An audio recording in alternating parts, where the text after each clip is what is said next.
When someone deeply wounds you, your brain initiates a complex cascade of biological responses. One of the most immediate reactions is the urge to retaliate. This isn't just psychological, it's deeply physiological. The limbic system, particularly the amygdala, becomes highly active. It interprets the emotional pain as a threat, and it signals the body to prepare for action. This is the root of the revenge impulse. But here's the critical thing to understand. Acting on revenge creates a temporary neurochemical reward, but it also locks you into a long-term stress state that can quietly dismantle your health, focus, and emotional resilience. Let's break it down. When you imagine or execute revenge, the brain releases dopamine, the same chemical associated with pleasure, achievement, and motivation. That's why revenge feels satisfying in the moment. You feel a spike of control, of dominance, of balance being restored. But that dopamine release is short-lived. It's a chemical high, not a true resolution. And just like any high, the brain comes down quickly. What follows isn't peace, it's often a surge of cortisol, the primary stress hormone. Cortisol isn't inherently bad. In fact, it's essential in short bursts. It helps sharpen attention, mobilize energy, and prepare the body to handle challenges. But when cortisol stays elevated, because you're continuing to think about the person who hurt you, replaying the betrayal, imagining different scenarios, it becomes toxic. Chronic cortisol elevation disrupts sleep, weakens the immune system, increases inflammation, and impairs memory. It physically changes the structure and function of your brain, especially in regions like the hippocampus and prefrontal cortex. What makes this worse is rumination. Rumination is the repetitive, involuntary rethinking of distressing events. When you ruminate, you're essentially keeping your nervous system in a state of emergency. The brain doesn't distinguish between something happening now and something you're mentally reliving. Each time you think about the person or the event, your stress circuits reignite.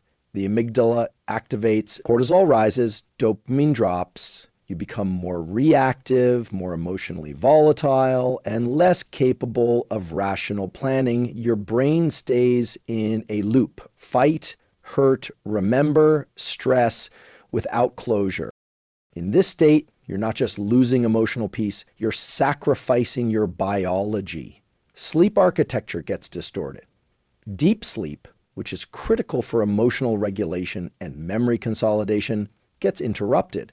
You wake up tired, irritable, and unfocused. Over time, this affects everything: your productivity, your relationships, your physical health. And all of it stems from that initial impulse to get back at someone. So what's the better play? Understand what revenge does to your system. Recognize that short-term dopamine is not worth long-term dysregulation. That spike of satisfaction is a trap. It feels like power, but it's really a leak in your attention, your energy, and your potential. The real power is in restraint.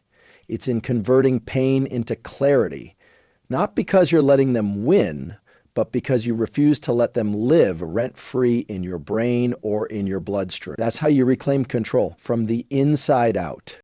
When someone hurts you, betrays you, humiliates you, disrespects you, your brain locks onto it like a laser. This isn't weakness. It's how the human attention system works. Attention is your brain's spotlight. And here's the key. It's a limited resource. You don't have unlimited focus. Every minute you spend thinking about the person who wronged you is a minute you're not building something for yourself from a neurological standpoint. You're making a trade. You're investing cognitive energy in pain, not progress. The brain doesn't treat all information equally. It prioritizes threats. That's why emotional pain feels so magnetic. When you're wronged, your attentional circuits especially in the anterior cingulate cortex and dorsolateral prefrontal cortex, kick in to analyze, predict, and plan. You start replaying the moment. You wonder what you could have said differently. You fantasize about exposing them, proving them wrong, or making them pay. That loop feels purposeful, but it's not. It's a feedback trap. And the longer you stay in it, the more of your brain's precious cognitive real estate gets occupied by someone who doesn't deserve it. The science is clear. What you focus on, you strengthen. This is neuroplasticity in action. If you spend hours thinking about revenge or emotional pain, you're reinforcing those neural pathways. You're literally wiring your brain to become more reactive, more bitter, more fixated on the past. You build a brain that's optimized for emotional surveillance, not growth. But you can flip that. You can train your brain to reassign that attention. Attention is like a steering wheel. You can point it towards something else, even if your emotions don't want to follow right away. The key is intention plus repetition. Let's say you've been betrayed. Instead of focusing on them, shift your cognitive load to something that builds you. Physical training, learning a new skill, mastering your breathing, starting a business, or even just rebuilding your sleep and nutrition protocols. At first, it might feel hollow, but over time, your brain rewires. Dopamine starts attaching to your progress, not their failure. That's a biological upgrade. It's important to understand that your attention is not just passive awareness, it's an active lever. Directing your attention is the first step in controlling your neurochemical state. You can lower cortisol, reduce inflammation, and even reshape your sense of self just by what you choose to focus on consistently. So ask yourself this: is your mental bandwidth going to fuel revenge fantasies, or is it going to fuel self-evolution? Because they can't both happen at the same time. When you commit to redirecting attention from retaliation to self-discipline, you're not just choosing peace, you're choosing power. You're building a mind that's stronger, faster, and more aligned with your goals than anything revenge could ever give you. One of the most damaging things that happens after someone hurts you is rumination. It feels passive, like you're just thinking. But in reality, it's one of the most biologically expensive processes your brain can engage in. Rumination is not reflection. It's not problem solving. It's a repetitive emotional loop where your brain keeps returning to the pain, the betrayal, the insult. And here's the problem. Your nervous system doesn't know the difference between the original event and your mental replay of it. When you ruminate, you re-traumatize yourself, not metaphorically, neurologically. Every time you revisit that moment, what they said, how they treated you, what you wish you had done, you activate your brain's stress circuitry. The amygdala flares up, the hypothalamus signals your adrenal glands, cortisol floods your system. Your heart rate might not spike as high as it did during the original incident, but your internal chemistry starts to look very similar. Your brain and body enter a state of low-grade emergency. And if you do this enough times, the emergency becomes the baseline. Now here's where it gets worse. Chronic rumination completely disrupts your sleep architecture. Sleep is when your brain repairs itself. It processes emotional experiences, cleans out metabolic waste, and consolidates memories. But when stress circuits are activated, even subtly, your brain struggles to shift into deep, restorative sleep. You may fall asleep, but you wake up in the middle of the night, or you stay in light stages of sleep and never reach REM, where emotional regulation actually happens. Sleep is also when your brain recalibrates neurotransmitter systems, dopamine, serotonin, GABA. If rumination prevents this recalibration, you don't just feel tired the next day, you feel emotionally unsteady. You're more reactive. Your memory's impaired. Your motivation tanks. And guess what your brain does when it's tired and emotionally raw? It ruminates more. It defaults to the last thing it was focused on, your pain. This forms a vicious cycle. Hurt leads to rumination. Rumination keeps stress active. Stress disturbs sleep. Poor sleep makes emotional regulation harder. Emotional chaos feeds more rumination, and every loop reinforces the neural wiring that says, this pain is important, let's keep it alive. That's not healing. That's slow biochemical self-destruction. But here's the opportunity. Rumination is a behavior, not a destiny. You can interrupt it, not with fake positivity, but with physiological and cognitive shifts. Breathwork, cold exposure, and physical exertion can downregulate the stress response. Strategic redirection of attention, especially during transitions like just before sleep or immediately after waking, can weaken those circuits. The goal isn't to suppress the pain, it's to teach your brain this no longer requires emergency level focus. Once you break the cycle, sleep quality starts to return, hormonal balance improves, memory becomes clearer, emotional flexibility comes back online. You stop reliving the trauma and start rewiring around recovery, not just psychologically, but biologically.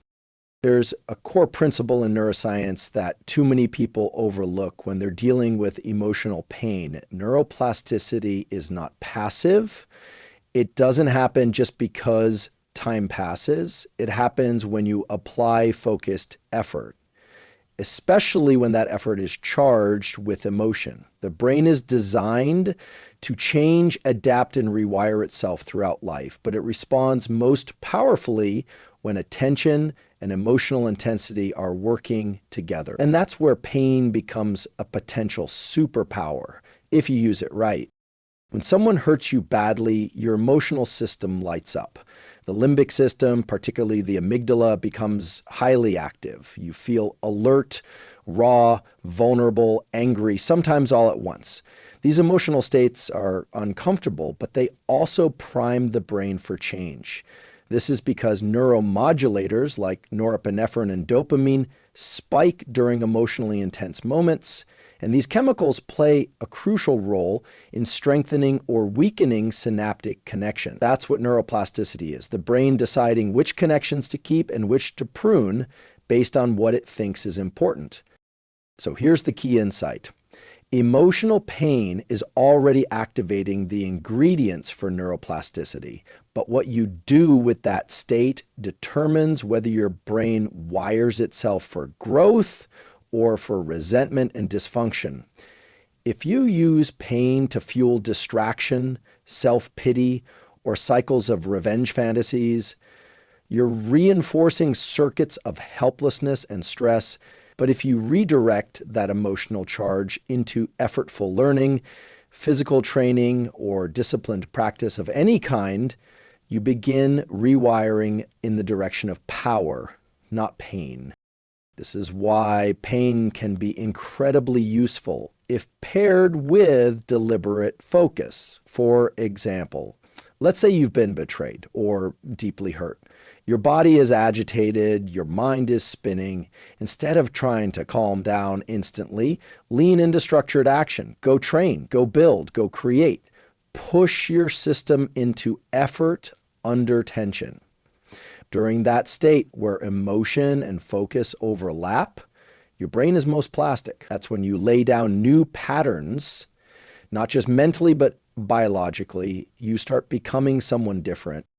And this is critical. Repetition under emotional load is how identity gets reshaped. If you show up again and again while your system is still buzzing from pain, but you pair that buzz with discipline instead of chaos, you're literally transforming the architecture of your brain. The networks involved in executive function, impulse control, and resilience start to dominate. The emotional scars don't vanish, but they lose control of your behavior. You're no longer reacting, you're reprogramming. Pain alone doesn't create growth. But pain plus focus, that's a blueprint. That's neural alchemy. The worst things that happen to you can become raw material for the strongest parts of who you are if you direct that energy with precision. Neuroplasticity isn't about forgetting what happened. Forgiveness is often misunderstood. People assume it means condoning what was done to them, letting someone off the hook, or acting like it didn't matter. But from a neuroscience standpoint, forgiveness has nothing to do with giving approval. It has everything to do with freeing your own brain and nervous system. When you forgive, not for them, but for you, you sever a psychological and physiological tether that's draining your energy, focus, and cognitive capacity. Let's talk about what happens neurologically when you hold on to resentment. When you continue to relive what happened, who said what, how they betrayed you, what you should have done differently, your brain stays locked in a loop. This loop is driven by structures like the amygdala and the anterior cingulate cortex, which are involved in threat detection and emotional conflict.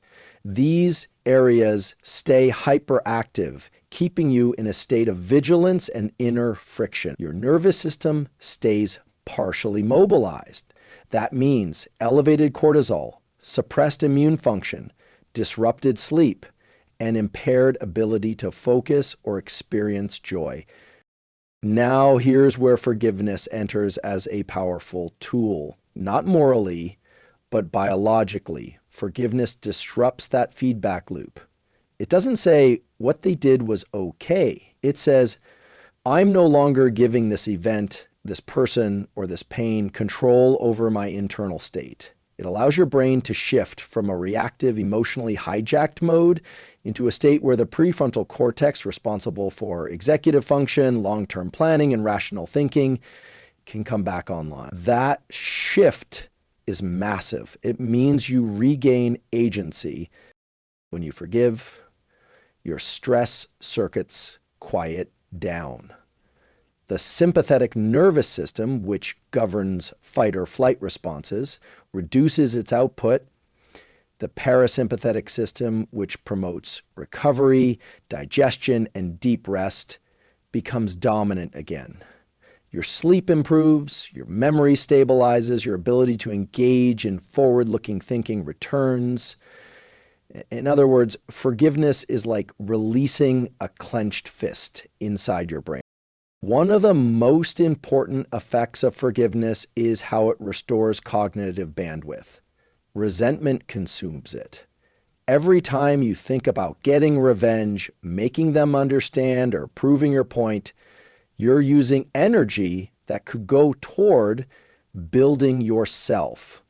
When you forgive, you release that energy. You no longer leak attention to the past, you reinvest it into the future. And that's the distinction that matters. Forgiveness is not reconciliation. It's not re-engaging with the person. It's not pretending it didn't hurt. It's an internal decision to stop carrying what isn't serving your biology or your goals. From a neural standpoint, it's a shift from being stimulus-driven to becoming self-directed.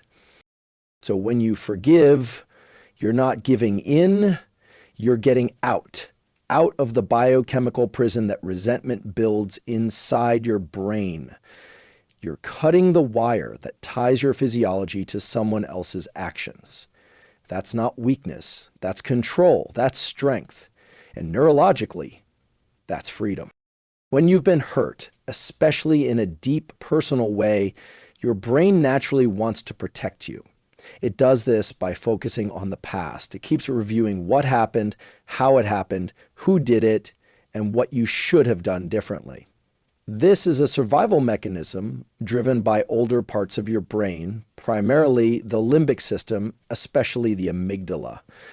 These structures are built to detect threats and store emotionally charged memory. But here's what most people don't realize. The more you focus on past pain, the less access you have to the parts of your brain responsible for clarity, planning, and actual growth. That's where the prefrontal cortex comes in. This region especially the dorsolateral and ventromedial areas, is involved in forward planning, decision-making, and emotional regulation. It's the part of your brain that imagines a better future, weighs long-term consequences, and suppresses impulsive reactions. And it only gets activated when you make a conscious choice to shift your attention away from pain and toward purpose. Neuroimaging studies show that when people ruminate, when they focus obsessively on past events that hurt them, activity in the default mode network increases, particularly in the posterior cingulate cortex and medial prefrontal cortex. But this activity isn't productive. It's inward focused, repetitive, and often reinforces negative emotional states. It keeps the emotional circuits of the brain looping without resolution. However, when someone shifts their attention, when they start thinking about what they want to build, who they want to become, or how they want to feel a month, a year, or 5 years from now, the lateral prefrontal cortex lights up. This area governs executive functions, goal setting, behavioral inhibition, long-term planning. In other words, the very act of choosing to think about your future instead of your past changes your neurobiology in real time. This shift isn't just philosophical, it's physiological. Increased activity in the prefrontal cortex helps downregulate the amygdala. That means lower stress, reduced anxiety, and less emotional reactivity. It also leads to better sleep, improved immune function, and enhanced cognitive performance. Your brain starts moving out of a reactive state and into a creative, intentional one. You're not just feeling better, you're actually functioning better at a neurological level. And here's the beautiful part. This shift doesn't require years of effort. It starts the moment you decide to interrupt the loop and think, what can I build now? Or who do I want to become because of this? That decision creates a spark in the prefrontal cortex. And the more consistently you return to future-oriented thoughts, especially when they're paired with action, the stronger those neural pathways become. That's neuroplasticity at work. So the next time you feel pulled back into the past, into the hurt, the replay, the fantasy of revenge, remember this: every second you spend focused on the future is strengthening the exact brain regions that will pull you out of pain and into progress. You don't have to forget what happened, but you do have to stop living there. Your future only builds when you choose to mentally live there first. When someone hurts you, especially deeply, there's often an urge to lash out, to retaliate, to prove something, to release the energy somehow. That impulse is biological. It's tied to a surge in stress hormones like cortisol and adrenaline, which prepare the body for action. But underneath that, there's another system that's just as powerful: your dopaminergic system. This is the system that drives motivation, anticipation, and reward. And the good news is that it doesn't have to be tied to destruction. You can reroute it toward building strength, skill, and long-term power. Here's what's happening at the brain level. After a painful or threatening event, your limbic system fires up. The amygdala flags the threat. Cortisol gets released. Your body enters a sympathetic state. Elevated heart rate, increased tension, narrowed focus. You're ready for a fight. But if you don't act on that urge in a healthy way, that stress energy doesn't just disappear, it turns inward into anxiety, insomnia, obsessive thinking, even depression. You need a place to direct. That's where physical training or skill development becomes more than just a distraction. It becomes neurochemical leverage.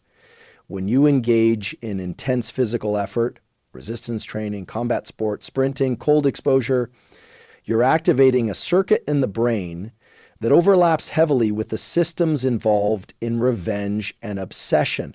But here's the key difference. Instead of releasing dopamine in response to someone else's pain or downfall, you're triggering it through your own voluntary effort and progress.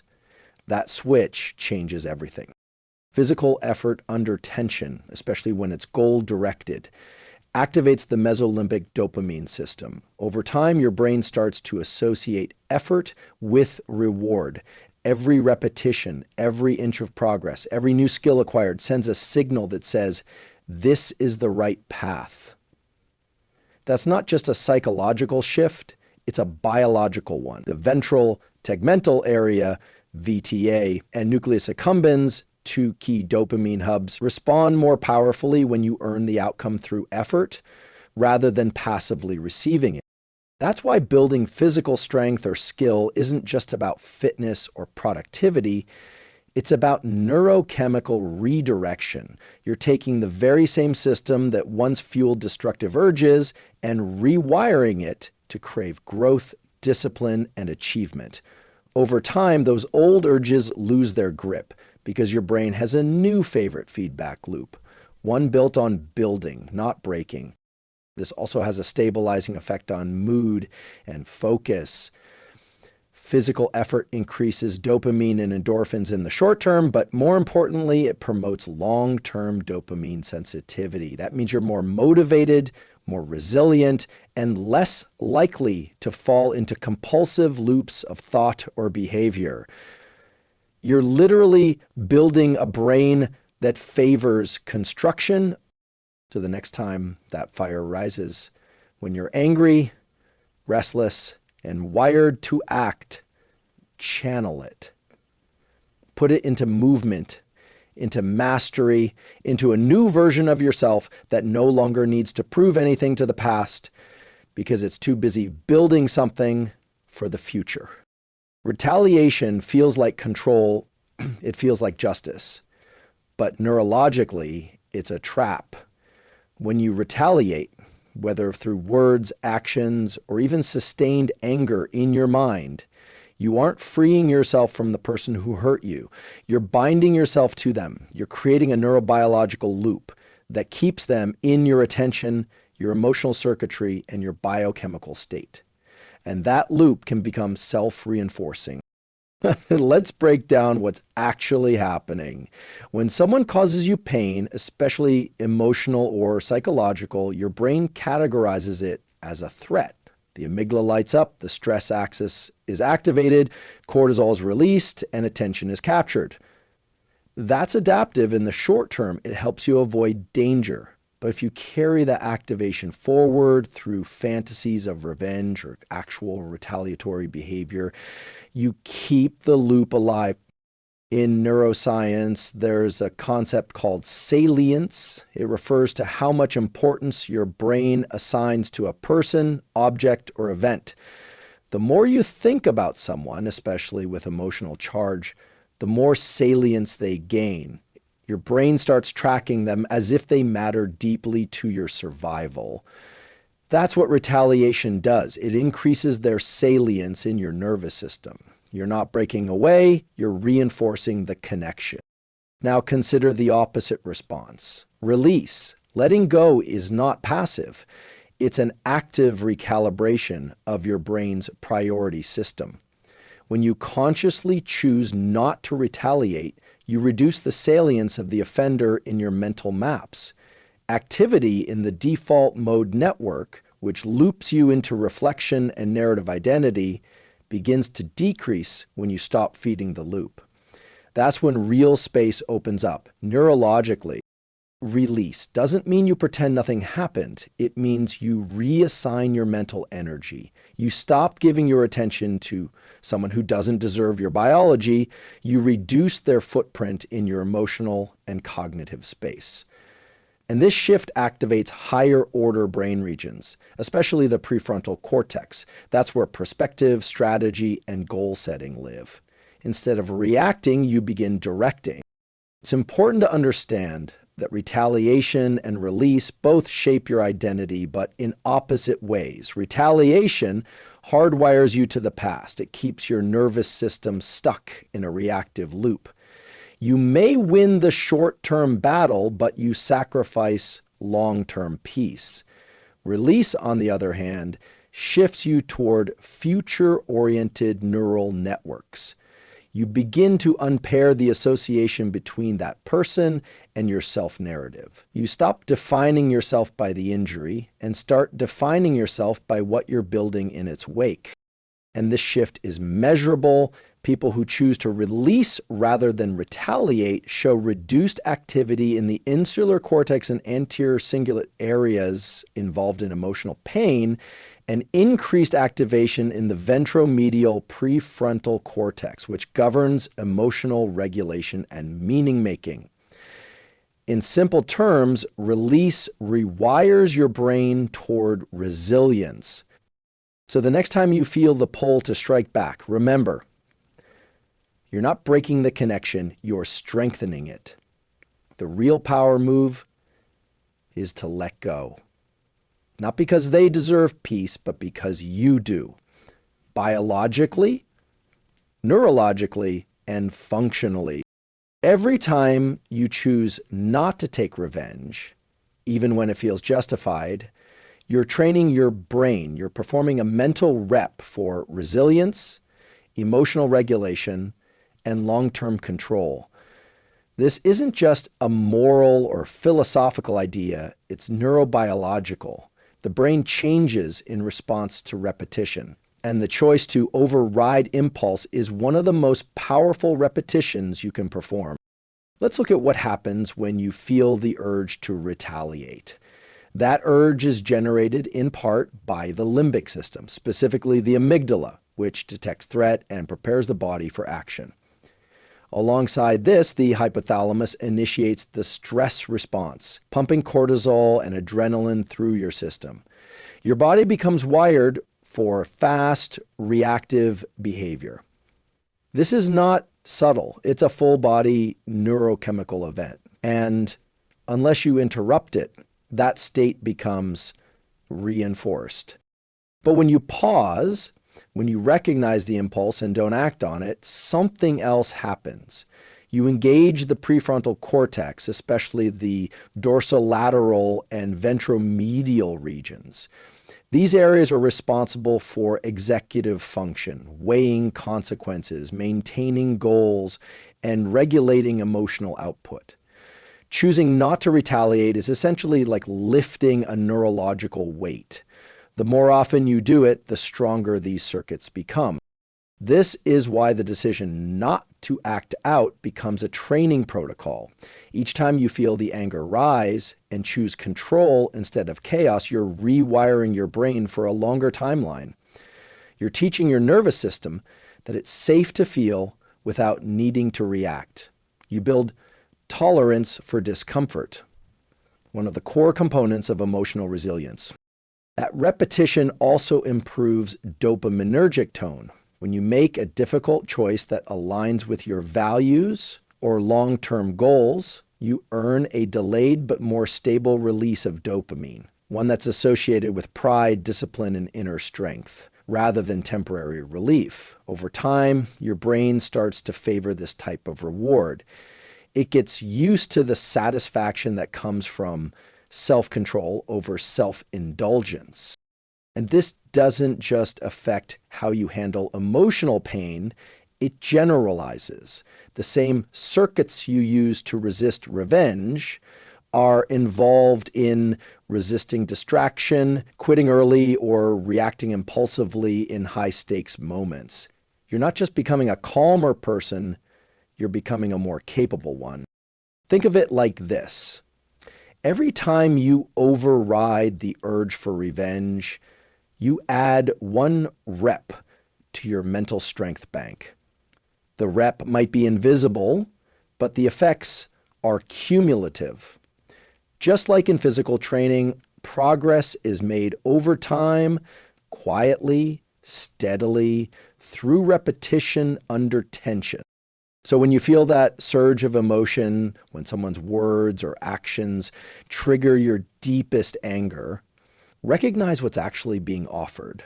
A chance to train, a chance to get stronger, not in the way the world expects, but in the way that actually lasts. This is real control. This is real power. And your brain is reshaping itself every time you choose that path. Pain, especially emotional pain, is often seen as something to avoid or numb. It's a trigger for stress, vulnerability, and discomfort. But what if that very pain could be the catalyst for something greater? What if you could transmute it, not by suppressing or ignoring it, but by channeling it into a purpose, a drive, a direction that elevates your brain function, strengthens your identity, and reshapes your long-term trajectory? Let's break down how this works on a neurological level. When you experience emotional pain, your brain and body are flooded with stress hormones like cortisol and adrenaline. The limbic system, which governs emotional responses, lights up. Your brain goes into survival mode, prioritizing the immediate sense of threat. It can be overwhelming, leaving you feeling stuck, reactive, and trapped in the past. That's a natural response, but it's also a short-term state that doesn't serve you in the long run. However, pain also brings with it a powerful biological opportunity. It activates neuroplasticity. The brain is highly adaptable. It has the capacity to rewire itself in response to emotional intensity, but it requires focus and effort. When you consciously choose to use your pain as fuel to convert it into purpose, you begin tapping into the brain's ability to create new neural pathways. This process can enhance executive function, strengthen problem-solving abilities, and promote greater emotional regulation. The key here is focus. When you decide to channel pain into something purposeful, you direct attention toward growth. This shifts activity from the default mode network, which keeps you looping in rumination and emotional distress, to areas of the brain responsible for motivation, goal setting, and strategic thinking, primarily the prefrontal cortex. By doing this, you're not just overcoming the pain, you're using it to fuel a vision of something more significant, a vision that aligns with your long-term goals, values, and sense of identity. When pain is harnessed as fuel, it redefines your identity. You stop seeing yourself merely as a victim of circumstances. You start seeing yourself as someone who can take the worst that life throws at you and transform it into something that builds you up. This shift in self-perception is not just empowering, it's neurological. The brain reorganizes itself around this new identity, creating stronger connections between areas that regulate emotions and areas that foster personal growth. Essentially, you're reshaping the neural architecture that defines how you interact with the world. Furthermore, transmuting pain into purpose boosts your long-term trajectory. Every time you use pain to propel yourself forward, you create a new pattern of behavior and thinking that promotes resilience, optimism, and strategic action. This sets the stage for success that's grounded in real, personal growth rather than fleeting victories of revenge or retribution. Over time, your brain begins to associate challenges not with threat, but with opportunity. You become better equipped to handle future obstacles, more confident in your ability to navigate through adversity, and more capable of sustaining long-term effort. So pain isn't the end of the story. It's the beginning of a new chapter. When you decide to turn it into purpose, your brain not only recovers, it evolves. It becomes sharper, more adaptable, and more aligned with your true potential. In the end, the choice to not take revenge, to release the grip of past pain, and to redirect that energy into growth is not just about healing. It's about empowerment. Every decision to let go of the impulse to react, every moment spent redirecting pain into purpose is a step toward a stronger, more resilient you. This process rewires your brain, reshapes your identity, and propels you forward on a trajectory where the pain of the past no longer defines you. Instead, you begin to define yourself by your ability to rise above, to create, and to transform. Remember, the most powerful form of freedom comes not from control over others, but from control over yourself, your thoughts, your responses, and your future. By choosing to release the past and invest in your personal growth, you free yourself from the shackles of resentment and anger and open up to the immense potential of what you can become. And in doing so, you don't just overcome the pain, you transcend it.